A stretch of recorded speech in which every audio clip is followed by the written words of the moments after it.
संपत्ति को बेचकर फ्यूचर प्लानिंग की है क्या आपने? नहीं की ना? आपने की है भाई साहब? कोई कर सकता है क्या? आज हमारे पास था, हमारे बुजुर्गों ने इतना कर दिया जिसे ये बेच रहे हैं, और कल को जब बेचने के बाद हमारे पास कुछ नहीं रहेगा तो फिर कौन सी प्लानिंग करेंगे? मुझे भी बता।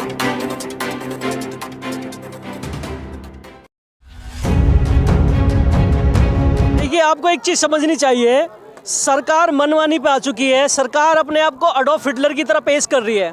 जिस तरीके से जर्मनी में पूरे व्यक्ति विशेष की वजह से पूरा जर्मनी तबाह हो गया था, वही संकेत भारत में नजर आ रहे हैं। आज जो सरकार अपनी तानाशाही पे उतर आई है और किसानों से बात करने तक को टाइम नहीं दे रही है। उसने कहा है कि हम अक्टूबर में टाइम देंगे। अक्टूबर के टाइम से एक बात नज़र मुझे आती है, एक थोड़ा हमें फ्लैशबैक में जाना पड़ेगा। अक्टूबर यानी कि 10वां महीना, साल ख़त्म हो जाएगी और ये सन 2021 है। सन 2021 में पार्लियामेंट के तहत, संविधान के तहत भारत में ओबीसी की जाति आधारित गिनती होनी थी, जो कि वो जाती रही इस आंदोलन के चलते। सरकार को इस आंदोलन से एक फैक्ट अच्छा मिला, सरकार बच गई अपनी जिम्मेदारियों से। अगर किसान आंदोलन नहीं होता तो मैं विश्वास के साथ कह सकता हूं, आज ओबीसी बैकवर्ड रोडों पर होता और वो अपनी जाति आधारित गिनती को लेकर आंदोलन कर रहा होता। लेकिन सरकार उस बड़े आंदोलन से बच गई किसानों के कानूनों को लेकर। आपको मालूम है, आपको लगता है कि जिस तरीके से अक्टूबर तक इसे चलाने की डेट या फिर ये कहें कि समय निर्धारित किया जा रहा है, वो कहीं ना कहीं 2022 के चुनावों को देखते हुए नहीं किया? मैं आपको एक जानकारी देता हूँ, अभी तक सरकार ने ये कहा है कि हम बिल वापस नहीं लेंगे, चाहे जो कुछ हो जाए। मैं आपको एक चीज बता देता हूँ, सरकार बिल वापस लेगी, सरकार बिल वापस लेगी और गारंटी के साथ कहता हूँ अक्टूबर या नवंबर में बिल वापस हो जाएगा।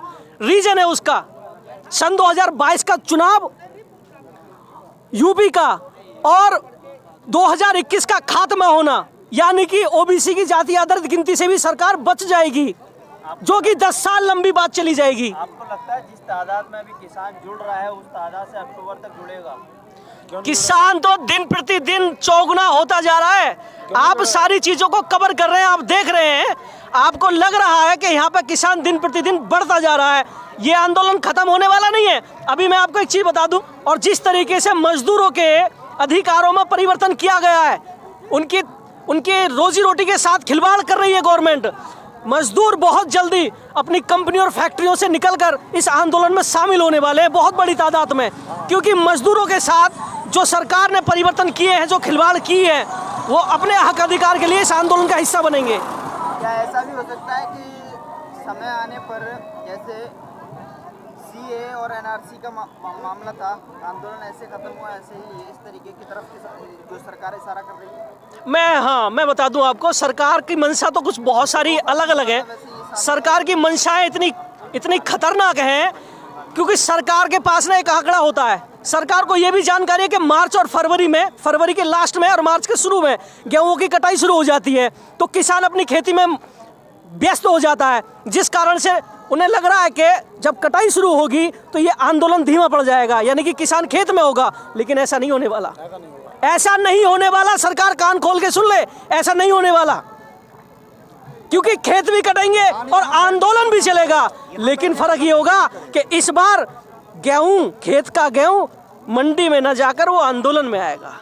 राकेश टिकैत जी कह रहे हैं कि दिल्ली का दाना पानी बंद करना पड़ेगा, तो वो किस तरीके से करोगे? उसका क्या प्लान है? उसका प्लान तो सीधा है, मान के चले अभी गेहूं कटने वाले हैं, हमारे निकलने वाले गेहूं हैं, हमारी फसल खड़ी हुई है। अरे भाई साहब, अगले महीना गेहूं कट जाएगा हमारा। फरवरी चल रही है, 15 मार्च में तो गेहूं शुरू हो जाता है कटना। आप जाइए पंजाब, जाइए हरियाणा, जाइए, आइए पश्चिम उत्तर प्रदेश में दिखाते हैं आपको। और जब हम अपना गेहूं रोक देंगे ना, स्टॉक कर देंगे, तो दिल्ली को भूखा तो मरना ही पड़ेगा। कहाँ से? फिर ये अपने मित्र पाकिस्तान से लाएंगे, जिनके यहाँ पर बिरयानी खाकर आए थे, वहाँ से अनाज मंगाएंगे क्या अपना पेट भरने के लिए? मोदी जी, ये उनके मित्र हैं भाई, बिना बुलाए उनके जन्मदिन पे जाते हैं, माता जी को शॉल देकर आते हैं, पैर छूते हैं, जन्मदिन का केक खाते हैं, बिरयानी खाते हैं। दोस्त नहीं है। आप उन पर आरोप लगा रही है? आरोप नहीं, सच्चाई है। अगर देश का प्रधानमंत्री कहीं जा नहीं सकता, अरे तो उसका एक प्रोटोकॉल होता है ना, ऐसा थोड़ी होता है बिन बुलाए मेहमान। ये कौन सा तरीका है? एक चीज ये भी तो बताइए बताइए, देश के प्रधानमंत्री 18 घंटे काम कर रहे हैं और देश को तरक्की की तरफ लेके जा रहे हैं, सशक्त बना रहे हैं, और आप उन पर आरोप पे आरोप लगा रहे हैं। देश बहुत सशक्त बन गया। OLX, मैं मानता हूं कि आज पूरी वर्ल्ड के अंदर OLX कहीं काम कर रहा है तो सिर्फ भारत के अंदर काम कर रहा है, क्योंकि आज OLX इस तरीके से काम कर रहा है कि रेलवे को OLX बेच रहा है, समझ रहे हैं आप। PSL को बेच दिया, LIC को बेच दिया। पता है आपको सरकार अभी नए बजट के तहत क्या करने वाली है?